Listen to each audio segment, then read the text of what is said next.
Assalamualaikum warahmatullahi wabarakatuh, sahabat fillah yang dirahmati Allah. Selamat datang di An-Nasihah Channel. Semoga kita semua senantiasa dalam lindungan dan kasih sayangnya. Mari kita mulai dengan mengucapkan bismillah dan berharap ridho Allah dalam setiap langkah kita. Amin. Assalamualaikum warahmatullahi wabarakatuh. Innal hamdalillah nahmaduhu wa nasta'inuhu wa nastaghfiruh.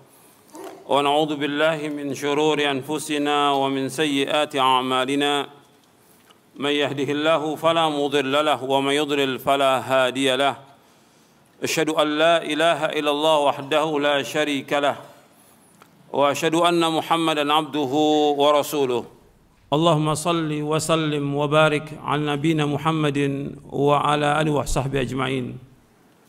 إخواني في الدين أعزكم الله. Sekarang kita masuk tentang as-sunnah dan para penentangnya di masa yang lalu dan masa sekarang. Jadi tetap aja yang menentang as-sunnah itu banyak ya. Ada aja setiap zaman yang menentang as-sunnah. Yang di masa yang lalu ada ya Khawarij yang mengatakan para sahabat itu sudah tidak adil lagi. Kemudian Mu'tazilah juga demikian. Begitu juga Syiah.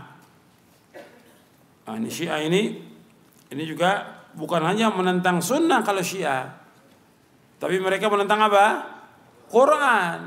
Maka saya sebutkan di sini tentang Syiah bahwa Syiah itu mereka menentang Al-Quran dan juga menentang sunnah. Kalau dari segi ini aja sudah kafir mereka. Belum lagi yang lainnya. Ini banyak juga orang-orang yang mengikuti atau membela Syiah karena ketidaktahuan, karena kebodohan. Ya. Syiah dari segi i'tiqad terhadap Al-Quran aja, itu mereka sudah mengatakan Al-Quran ini sudah dipalsukan. Bahkan sudah berubah. Dan itu disebutkan oleh para ulama Syiah. Antum lihat di halaman 90. Mereka punya kitab-kitab yang menjelaskan tentang Al-Quran itu sudah berubah. Sudah tidak otentik lagi, sudah tidak terpelihara. Perkataan mereka ini menentang Quran atau tidak? Menentang yang mana? Menentang tentang terpeliharanya Al-Quran. Allah berfirman apa? Inna nahnu nazzalna dzikra wa inna lahu lahafizun. Dalam surah Al-Hijr ayat 9. Sesungguhnya kami yang menurunkan Al-Quran, kami yang memeliharanya. Berarti Al-Quran terpelihara tidak? Terpelihara. Nggak ada yang berubah satu huruf pun juga, tidak ada. Terpelihara Al-Quran. Ketika dia mengatakan Al-Quran itu sudah tidak terpelihara, berarti dia menentang Al-Quran. Kalau orang menentang Al-Quran, kafir atau tidak? Kafir. Bahkan di antara mereka ada menulis kitab. Seperti antum lihat di halaman 91, An-Nuri At-Tibrisi dalam kitabnya Faslul Khitab fi Itsbati Tahrifi Kitab Rabbil Arbab. Jadi An-Nuri itu telah menyebutkan dalam kitabnya khusus Faslul Khitab. Jadi penjelasan tentang penetapan sudah berubahnya kitab Al-Quran ini. Dia mengatakan sudah berubah. Bahkan orang-orang Syiah mengatakan bahwa menurut versi Syiah Al-Quran terdapat 114 surat kata mereka, tapi 269 ayat menyimpang. Ada mengatakan 112 surat. Dikurangi surat Muawiyadatain. Ada terdapat 115 surat, ditambah surat Al-Wilayah. Dan masih banyak lagi. Mereka mengatakan mushaf yang mereka punya mushaf Fatimah. Dari segini ini aja udah kafir mereka dari Al-Quran. Belum lagi yang lainnya. Kalau kita lihat, jadi Syiah itu penentangannya dari semua segi ya. Dari Al-Quran mereka sudah menyimpang. Dan ini dalam kitab-kitab rujukan mereka itu ada penjelasannya tentang penyimpangan Al-Quran. Kemudian juga i'tiqad mereka tentang sunnah, mereka nggak mau terima sunnah kecuali yang datang dari imam mereka. Jadi kalau sunnah, mereka kitabnya rujukannya bukan Bukhari, Muslim, Abu Dawud, Tirmidzi, bukan. Rujukan mereka kitabnya Al-Kafi, Al-Istibsar, Ma'al Yahdurul Faqih, At-Tahdzib dan yang lainnya. Mereka nggak pakai itu. Mereka pakai kitab Sahih Bukhari atau Muslim kalau mereka berhujah untuk menundukkan Ahlus Sunnah. Mereka pakai itu. Tapi selain itu mereka nggak pakai. Mereka nggak pakai tentang keadaan para sahabat yang disebutkan di Sahih Bukhari dan yang lainnya, nggak pakai mereka. Jadi mereka nggak, dari sunnah mereka sudah mengingkari sunnah-sunnah Nabi SAW. Mereka pegang kepada akwal siapa? Perkataan para imamnya mereka. Kemudian juga keyakinan mereka tentang imamah. Ini imamah menurut mereka sebagai rukun iman bagi mereka. Imamah itu bagi mereka termasuk rukun iman. Kalau kita rukun imannya ada 6, rukun iman kita ada 6. Kalau Syiah, mereka rukun imannya kepada tauhid, kepada nubuwah, kepada imamah, kepada keadilan, dan kepada ma'ad. Ma'ad itu artinya hari akhir. 5. Tauhid, nubuwah, tauhid juga mereka tafsirkan menurut seenaknya mereka tauhid itu. Sama seperti Mu'tazilah, memahami tauhid artinya mengingkari nama dan sifat Allah. Itu tauhid mereka bilang. Mu'tazilah menyebut tauhid tapi artinya mengingkari asma wa sifat. Begitu tentang Syiah, nubuwah, kenabian, imamah, rukun iman, wajib imamah. Ini termasuk rukun iman, imamah. Kemudian juga kalau rukun Islam, mereka ada istilahnya al-wilayah. Wilayah itu wilayahnya imam, loyalitas kepada imam. Ini juga udah kufur yang seperti ini, mengingkari rukun Islam, mengingkari rukun iman. Kemudian juga mereka mempunyai keyakinan kepada imam. Imam itu maksum. Imam maksum. Kalau menurut Ahlus Sunnah yang maksum siapa? Para nabi dan para rasul alaihi wassalam. Imam nggak maksum, tapi kalau bagi mereka imam itu maksum, nggak pernah salah bagi mereka.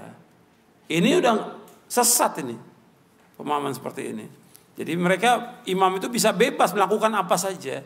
Sama seperti Tarekat Sufiyah mengatakan wali-wali itu maksum, sama. Jadi kesamaan, kalau kita lihat kesamaan Syiah itu sama dengan Tarekat, sama dengan yang lainnya sama. Makanya kalau kita lihat kubur-kubur yang disembah di muka bumi ini, pertama kali yang membuat kubur disembah itu Syiah pertama kali. Mengikuti siapa? Mengikuti Yahudi dan Nasrani. Baru setelah itu diikuti oleh apa? Tarekat Sufiyah. Sebab di Syiah itu ajarannya imam itu maksum, maka kuburan imam harus dibangun dan disembah oleh mereka, ditawaf kuburan imam itu. Tarekat Sufiyah sama. Mereka anggap wali itu maksum, maka mereka itu bisa melakukan apa saja. Ini sesat ini dan kufur. Bahkan di antara mereka mengatakan bahwa imam itu punya kedudukan lebih tinggi daripada para nabi dan rasul. Seperti keyakinan Syiah Itsna Asyariyah yang ada ini. Imamiyah seperti Khomeini. Khomeini mengatakan inna min daruriyati madhabina anna li'aimati maqaman la yablughu malakun muqarrabun wa nabiyyun mursal. Sesungguhnya di antara yang paling penting dalam mazhab kami, mazhab Syiah, bahwa imam itu punya kedudukan yang tinggi. Dia lebih tinggi daripada malaikat yang dekat dengan Allah dan lebih tinggi daripada rasul yang diutus. Kalau sudah begini kufur tidak? Kufur. Itu ada di bukunya Khomeini. Makanya disebutkan oleh para ulama, limadza kaffara al-ulama al-Khomeini. Kenapa para ulama mengkafirkan Khomeini? Ini tokoh yang sesat dan menyesatkan. Kemudian juga mereka punya akidah bada. Bada itu artinya ada yang Allah tahu, ada yang Allah tidak tahu, tapi imam tahu. Bayangkan itu bada. Ini kufur sudah. Ini keyakinannya mereka, orang-orang Syiah. Bahkan lebih parah lagi, mereka katakan Husain itu, kan mereka pakai 12 imam. Dari mulai Ali, kemudian Hasan, Husain dan anaknya terus 12 imam. Itu mereka katakan yang mereka paling ini kepada Husain. Bagi mereka tuh Husain segala-galanya bagi mereka. Maka keturunan itu dari Husain, Hasan nggak ada keturunannya. Kata mereka yang punya keturunan itu Husain, yang mulia itu Husain, Hasan tidak. Karena apa? Karena Hasan menyerahkan kekuasaan kepada siapa? Kepada Muawiyah pada tahun 40 Hijriah yang dikatakan Amul Jamaah. Karena Nabi sudah sebutkan waktu Hasan Husain masih kecil, Nabi sudah sebutkan. Kata Nabi bahwa inna ibni hadza sayuslihu fi'ataini 'azimataini minal muslimin. Bahwa anakku ini, maksudnya cucuku ini akan mendamaikan dua kelompok yang besar nanti. Dibuktikan dengan Hasan mendamaikan, menyerahkan kekuasaannya kepada Muawiyah untuk menghentikan pertumpahan darah. Dan itu dipuji oleh Nabi SAW. Waktu itu Hasan masih kecil. Dan terbukti pada tahun ke-40 Hijriah yang dikatakan Amul Jamaah. Maka orang Syiah nggak senang dengan Hasan. Meskipun masuk sebagai imam, anak turunnya nggak boleh. Yang boleh dari mana? Anak turunnya Husain aja. Jadi kalau bilang mereka ini senang kepada Ahlul Bait, menghormati Ahlul Bait, ini dusta, kadzab mereka. Makanya kata Imam Syafi'i dan juga kata Syekhul Islam, orang yang paling dusta di muka bumi ini orang Syiah. Maka jangan percaya pada orang Syiah selama-lamanya sudah. Karena mereka punya ajaran apa? Taqiyah. Bohong. Bagi mereka, bohong itu hukumnya wajib bagi mereka. Wajib bagi mereka. Gak mungkin kalau ini Islam. Islam mengajarkan sejak kecil jujur. Maka diantara ciri Nabi Muhammad apa? Siddiq, jujur. Kemudian juga mereka gulu kepada imam-imamnya. Gulu mereka kepada imam-imam. Jadi imam itu maksum dan mereka menyembah imam-imam itu. Maka diantara mereka ada yang haji ke tempat imamnya, nggak ke Mekah mereka. Tanah suci mereka mana? Karbala. Tanah suci mereka Karbala. Karb wa bala. Karbala, karb kesulitan yang terus menerus. Bala ya musibah bencana. Karbala. Karb wa bala. Makanya terus mereka mendapatkan bencana. Terus karb wa bala. Dibilang Karbala. Mereka mengatakan bahwa Karbala suci. Mereka ngambil tanah itu untuk sholat. Taruh di sini kalau sholat. Itu dari Karbala kata mereka. Kalau tokoh-tokohnya iya, tapi kalau yang awam tidak. Tapi kalau tokoh-tokohnya mesti bawa tanah itu. Karbala. Karab wabala. Maka bencana terus buat mereka. Gitu. Maka akhir kehidupannya banyak yang gila mereka. Karab wabala. Karena mereka mencaci maki para sahabat, dan bagi mereka mencaci maki sahabat merupakan apa? Agama, sebagaimana taqiyah agama. Kata mereka, at-taqiyatu dini wa dinu abai, kata mereka. Dalam kitab mereka bahwa taqiyah itu adalah agamaku dan agama nenek moyangku. Wajib taqiyah. Begitu juga mereka mencaci maki para sahabat merupakan agama, wajib bagi mereka. Karena mereka berpendapat bahwa sesudah wafatnya Rasulullah, para sahabat semuanya murtad. Kecuali yang nggak murtad, Ali bin Abi Thalib, Salman Al-Farisi, Abu Dzar Al-Ghifari, dan yang lainnya berapa orang. Semuanya murtad. Berarti mengkafirkan siapa? Para sahabat. Yang paling mereka benci, dua orang yang dicintai oleh Allah dan Rasulnya. Siapa? Abu Bakar dan Umar. Nggak mungkin mereka ini orang Islam, nggak mungkin. Kalau orang Islam mesti mencintai siapa? Sahabat Abu Bakar dan Umar. Kita tadi sudah bahas hadis bahwa Nabi menyuruh kita mengikuti siapa? Abu Bakar. Iqtadu bil ladzina min ba'di Abi Bakar wa Umar. Dan akan mengikuti dua orang sahabatku sudah wafatku, Abu Bakar dan Umar. Dan orang yang paling mulia Abu Bakar dan Umar, tokohnya para sahabat. Tempatnya di sorga. Dan dua-duanya juga sebagai apanya Nabi? Sebagai sahabat dan juga apa? Mertuanya Nabi. Mertuanya Nabi, sangat dekat hubungan yang luar biasa.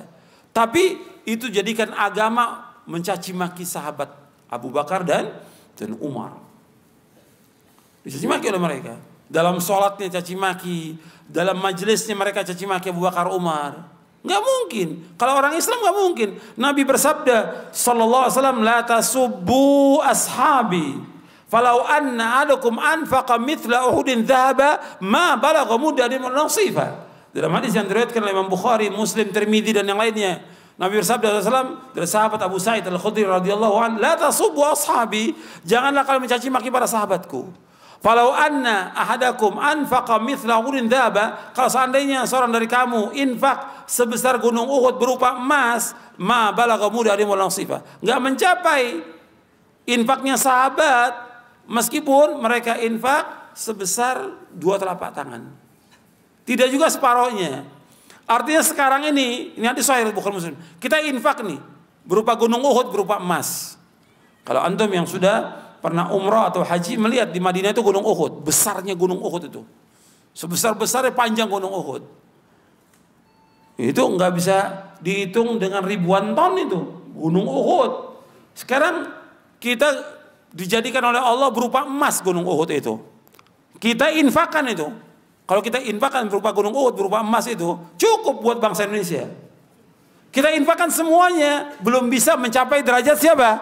Sahabat. Sahabat infak berupa makanan, 1 piring umpamanya, kita infak sebesar gunung, belum bisa mencapai derajat sahabat. Karena apa? Karena imannya mereka. Karena ikhlasnya mereka. Karena jihadnya mereka. Karena jujurnya mereka. Karena takutnya mereka kepada Allah dan yang lainnya dari amal-amal hati yang nggak bisa dicapai oleh orang-orang yang sesudahnya. Sahabat ini generasi yang nggak pernah ada di zaman sebelum Nabi Muhammad SAW dan tidak pernah ada lagi sepanjang masa tentang mereka. Sebaik-baik manusia di muka bumi ini, yang semuanya Allah sebutkan dalam Al-Quran, wa kullan wa'adallahu husna. Semua para sahabat kami jamin mereka dengan sorga semuanya. Nggak boleh mencaci maki sahabat. Makanya dikatakan oleh Abdullah bin Umar radhiyallahu anhu, la tasubbu ashab Muhammadin. Jangan kalian mencaci maki para sahabat. Fala maqamu ahadin minhum khairun min amalikum arba'ina sana. Kata Abdullah bin Umar, jangan kalian mencaci maki sahabat. Seorang sahabat nggak boleh. Sesungguhnya berdirinya sahabat bersama Nabi sesaat lebih baik daripada amal kita selama 40 tahun. Dibawakan oleh Imam Ahmad bin Hanbal dalam kitabnya Fadailus Sahabah dan riwayat yang sahih. Jadi betul-betul keutamaan para sahabat. Dan di setiap kitab hadis disebutkan tentang keutamaan para sahabat. Ada manaqib ya. Manaqibnya Abu Bakar, manaqibnya Umar.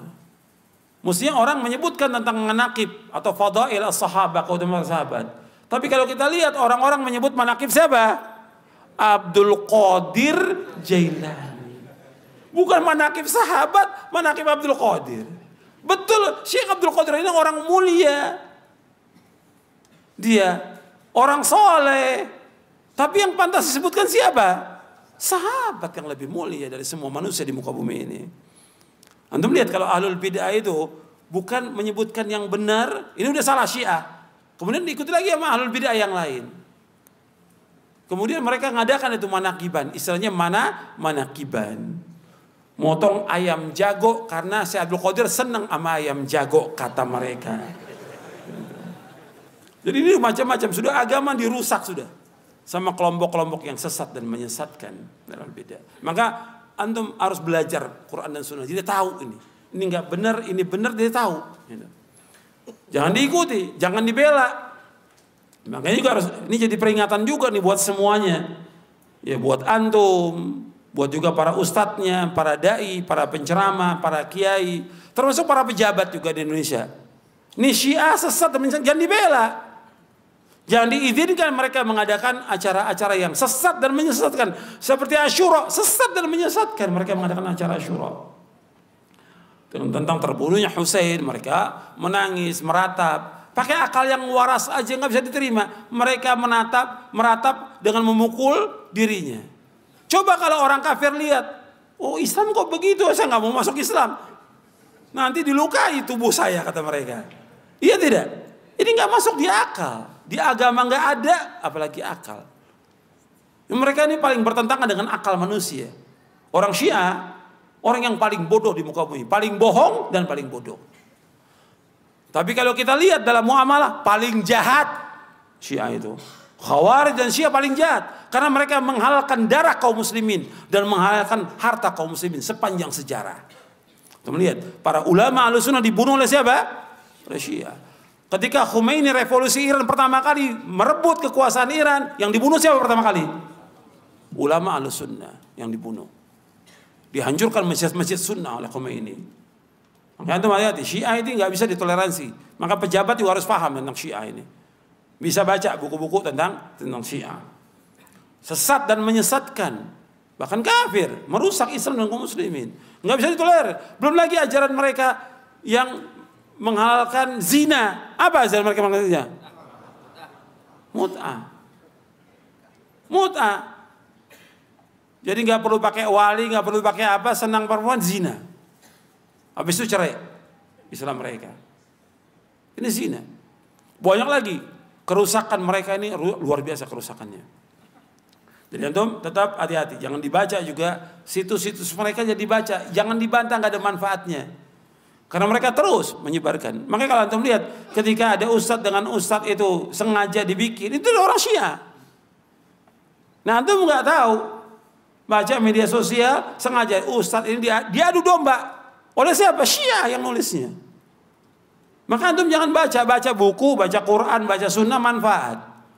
Kadang-kadang sengaja diadu domba gitu, bikin kita kesal.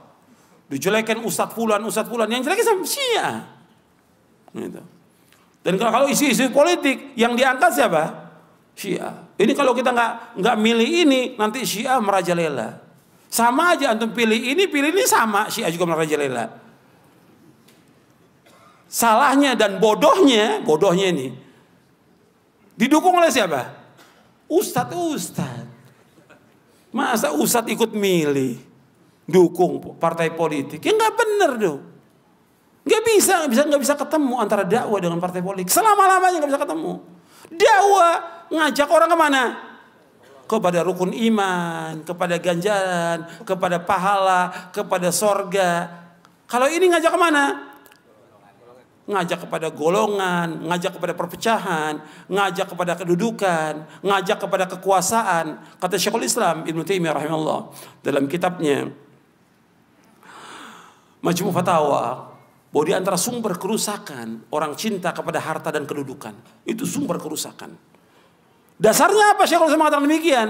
Sabda Rasulullah, "Madhibani ja'i'ani ursila fi ghanamin biafsadalaha min hirsil mar'i ala dini wa syaraf dini." Dua serigala yang dilepas di kerumunan kambing itu tidaklah lebih merusak daripada ketamakan manusia kepada harta dan kedudukan yang merusak agamanya. Hadis sahih riwayat Ahmad, Tirmidzi dan yang lainnya. Untuk lihat, kalau orang sudah punya kedudukan, jabatan, semua rusak sudah. Betul nggak? Kenyataan. Kalau udah punya jabatan, kedudukan, dirusak semuanya oleh dia. Ya agamanya dia rusak, keluarganya dia rusak, agama dia rusak, umat juga dirusak oleh dia. Bahkan teman-teman dia yang dekat pun dirusak oleh dia. Nggak cukup menjatuhkan, nggak cukup. Tapi dia berpikir bagaimana supaya temannya itu mati, gitu. Atau dipenjara. Iya tidak? Itu jahat. Ini kedudukan, berbahaya. Makanya ketamakan itu nggak bakal ketemu kita. Antara dakwah dengan yang seperti ini nggak akan ketemu selama-lamanya. Kita kembali kepada tadi. Jadi Syiah ajarannya itu sesat dan menyesatkan. Kalau kita lihat lagi, sahabat-sahabat dicaci maki yang mulia. Abu Bakar dan Umar dicaci maki oleh mereka. Kemudian anaknya, siapa anaknya Abu Bakar? Istrinya Nabi siapa? Aisyah. Anaknya Umar, istrinya Nabi siapa? Hafsah. Dua-duanya juga dicaci maki. Istri Nabi yang lain gak dicaci maki, dua dicaci maki. Ini berarti bukan dari Islam. Makanya ajaran Syiah, agama Syiah didirikan oleh siapa? Oleh Yahudi. Abdullah bin Saba al-Yahudi la'natullah alaihi. Dibuat oleh seorang Yahudi, Abdullah bin Saba la'natullah alaihi. Karena dijelaskan dalam hadis yang hasan, Nabi bersabda, "Man sabba ashabi fa'alaihi la'natullah wal malaika wan nas ajma'in. Barang siapa mencaci maki para sahabatku, dia mendapatkan laknat dari Allah, malaikat dan seluruh manusia. Barang siapa mencaci maki sahabatku, dia mendapatkan laknat dari Allah, malaikat dan manusia. Enggak mungkin orang yang waras atau orang yang punya iman dalam hatinya itu mencaci maki sahabat, enggak mungkin. Kalau dia mencaci sahabat, berarti dia orang apa? Orang munafik, orang zindik. Makanya orang-orang Syiah itu mereka adalah orang-orang zindik. Bahkan mereka juga punya keyakinan tentang roja'ah. Apa roja'ah itu? Reinkarnasi. Jadi nanti Nabi akan dibangkitkan dari kuburnya sebelum hari kiamat. Hasan, Hussein, Ali dibangkitkan untuk apa? Untuk menyiksa Abu Bakar, Umar dan lainnya. Bayangkan reinkarnasi. Ini udah sesat, kufur ajaran mereka ini.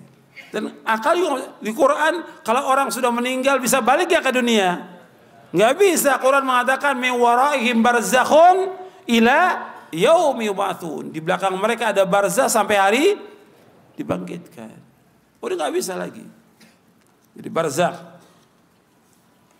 Banyak kalau saya lihat penjelasan ulama Ahlussunnah, saya bawakan satu aja tentang pengkafiran Syiah itu banyak sudah. Sampai Ibnu Katsir juga membawakan. Nanti antum lihat dalam tafsir Ibnu Katsir ketika menafsirkan ayat dalam surah Al-Fath di ayat yang terakhir, dibawakan perkataan Imam Malik tentang kafirnya orang-orang Syiah di tafsir Ibnu Katsir. Dan banyak kalau saya lihat puluhan nih saya catat tentang para ulama mengkafirkan Syiah. Saya ambil satu aja. Perkataan Abu Zur'ah Ar-Razi.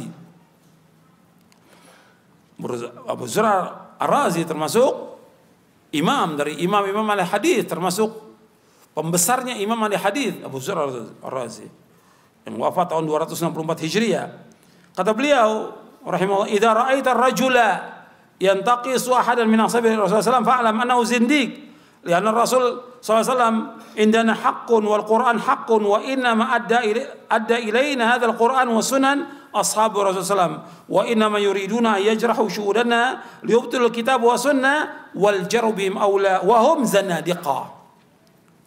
Apabila engkau melihat seseorang mencaci seorang dari para sahabat Rasulullah SAW, mencaci maki seorang sahabat Rasulullah, maka ketahui bahwa dia zindik.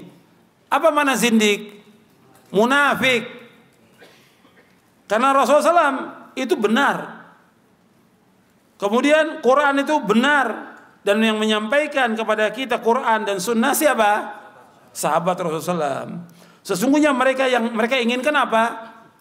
Merusak kesaksian kita. Untuk apa? Untuk membatalkan Quran dan sunnah. Dan celaan itu pantas buat mereka. Mereka adalah orang-orang zindik. Disebutkan oleh Imam Al-Khatib Al-Baghdadi dalam kitabnya Al-Kifayah fi ilmi riwayah. Jadi banyak ini kalau kita lihat penjelasan para ulama tentang kesesatan Syiah. Makanya Syiah ini termasuk yang menolak tentang sunnah-sunnah Nabi SAW. Dan mereka nggak ngerti sama sekali tentang hadis, nggak ngerti tentang sunnah. Cuma banyak pengikutnya karena mereka juga nggak peduli tentang bid'ah syirik, nggak masalah. Makanya orang-orang awam atau yang lain menerima mereka karena apa? Mereka nggak tahu. Karena mereka nggak membahas tentang sunnah, nggak membahas juga tentang syirik, nggak membahas tentang bid'ah. Semuanya boleh bagi mereka. Bahkan sholat pun bagi mereka digabung-gabung sholat di jamaah. Jumat bagi mereka nggak wajib. Kalau Jumat nggak wajib, mereka nggak sholat Jumat. Kenapa? Imam belum muncul Imam Mahdi kata mereka. Imam khayalan mereka. Karena kata mereka bahwa imam yang terakhir yang ke-12 itu masuk ke goa Sirdap. Nggak keluar lagi, nanti di akhir zaman akan keluar kata mereka. Jadi kan akal aja nggak bisa terima. Jadi ikhwan fillah, jazakumullah, ini penjelasan tentang sunnah. Kalau kita bahas tentang Syiah ini panjang ya, tentang kesatuan Syiah.